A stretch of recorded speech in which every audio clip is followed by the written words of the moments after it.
ご存知のように、犬は飼い主に忠実です。その愛情深さは、もしかしたら人間以上なのかもしれません。突然訪れる別れ、その悲しみは計り知れません。昨日まで一緒に過ごしていた人が今日はいない。その状況を受け止めるには、私たち人間であっても時間がかかるものです。そこで今回お伝えするのは、最愛の飼い主を亡くした犬の2つの話です。最愛の飼い主を慕う犬のエピソードはいつもひたむきな愛にあふれ、この世を去った飼い主にも変わらぬ愛を捧げる姿もまた私たちの心を震わせます。トルコで飼い主を失った犬は、葬儀の後は毎日墓地に通い、遺体が埋葬されたお墓の上で横になるのが日課となりました。フェロと呼ばれるその犬は元野良犬で、オメル・ギュベンさんが保護し、以来11年間ずっと一緒でした。10月末にオメルさんが92歳で亡くなった今でも、お墓に寄り添うことで一緒の時を過ごそうとしているかのようです。かつて野良犬だったフェロを家族に迎え入れたのが叔父でした。フェロと叔父は深い絆で結ばれていました。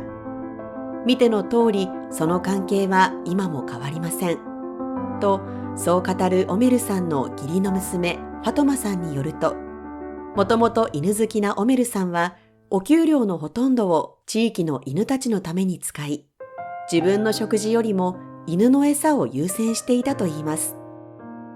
叔父は朝起きたら真っ先に犬に餌をあげ、それから自分の朝食をとりました。夜の食事も同様です。とにかく犬を愛し、犬と深い絆を育む人でした。と、ファトマさんは話しています。そんなオメルさんが生涯の友となるフェロと出会ったのは11年前のこと。行き場のない子犬だったフェロをオメルさんは快く迎え入れ、以来2人は深い絆を育んでいました。ところが今年の10月29日、92歳で慢性疾患により死去したオメルさんの葬儀を境に、フェロは帰宅を拒み、個人の眠るお墓に留まりたがるようになりました。なんとか家に連れ帰ったものの、フェロはそこにオメルさんがいるのを知っているかのように、お墓に行きたがるようになりました。家族が行くときは当然ついていくのですが、行かないときは隙を見計らって家を抜け出し、一人で墓参りに出かけます。そのため、時々隣人から、フェロが一匹で来てたよ、と教えられることもあるのだそうです。オメルさんを守るかのように、遺体が埋葬されているお墓の上に横たわるフェロ。その姿は地元の人の涙を誘っています。私は見てませんが、叔父の葬儀の後、フェロが一匹で泣いていたという人もいます。コロナのため参列者は早めに去りましたが、その時ポツンと居残るフェロの目に涙を見たという人が何人もいました。とファトマさん。幸いにしてフェロの周りには彼を気遣う家族やご近所の方がたくさんいます。一時は餌も食べずにいたというフェロ。その悲しみは計り知れませんが、一足先に旅立ったオメルさんのためにも少しずつ元気になってほしいものです。また、イタリアでは亡くなった飼い主のお墓を自力で探し出し、毎日お墓参りに行く犬がいます。愛する人を失った時、悲しみに暮れるのは残された家族だけではありません。飼われていたペットたちもまた、慕っていた飼い主を亡くし、寂しい思いを抱いているのです。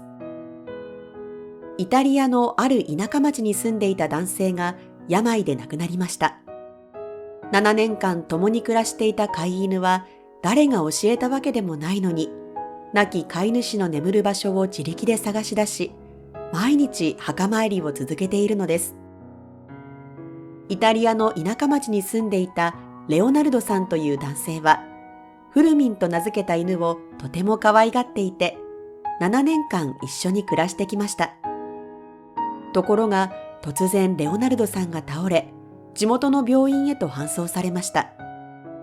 大好きな飼い主が戻ってこなくなった家に取り残されたフルミンはとても寂しがり、車が家に近づくたびにレオナルドさんが帰ってきたと思い、門のところまで駆け寄っていました。今か今かと飼い主が戻ってくるのを待っていたフルミンでしたが、レオナルドさんは容体が悪化し、家に戻ることなく病院で息を引き取ったのです。大好きなフルミンに最後の別れを告げることも叶いませんでした。レオナルドさんが亡くなり、娘のサラさんを含む親族は葬儀を出しました。飼い主がもう永遠に家に戻ることがないことを察したのか、フルミンは困惑した様子を見せていましたが、その後2日間姿を消してしまったのです。フルミンがどこへ行ったのか誰もわかりませんでしたが、葬儀の翌日にサラさんが息子とレオナルドさんの墓へ花を供えに行くと、そこに茶色の小さな犬が座っていました。それはフルミンでした。フルミンは葬儀の時もそばにいませんでした。なのに父の墓前に座っていたのです。フルミンがどうやってここに来たのか、なぜ父のお墓のある場所を知っているのか。父の墓前でフルミンに会うなんて全く予期していなかったことでした。とサラさんは話しています。しばらくの間、フルミンはレオナルドさんの眠るお墓の前に留まっていましたが、サラさんたちと一緒に犬小屋へと戻りました。しかし、最愛の人を失った悲しみは深く、餌を与えられても食べようとしませんでした。それ以来、フルミンはレオナルドさんのお墓参りを毎日続けるようになりました。家からレオナルドさんのお墓までは2キロほどの距離がありますが、毎日お墓へと向かうフルミンの姿は近所住民たちにも目撃されました。誰もフルミンにお墓への行き方を教えた人はいません。それでもフルミンは愛するレオナルドさんが眠る場所をちゃんと知っていたのです。きっとフルミンは父の愛に導かれたのだと思います。これは決して説明のつけられないとても不思議な出来事の一つです。父がどれほどフルミンを愛し、フルミンがどれだけ生前父を慕っていたか、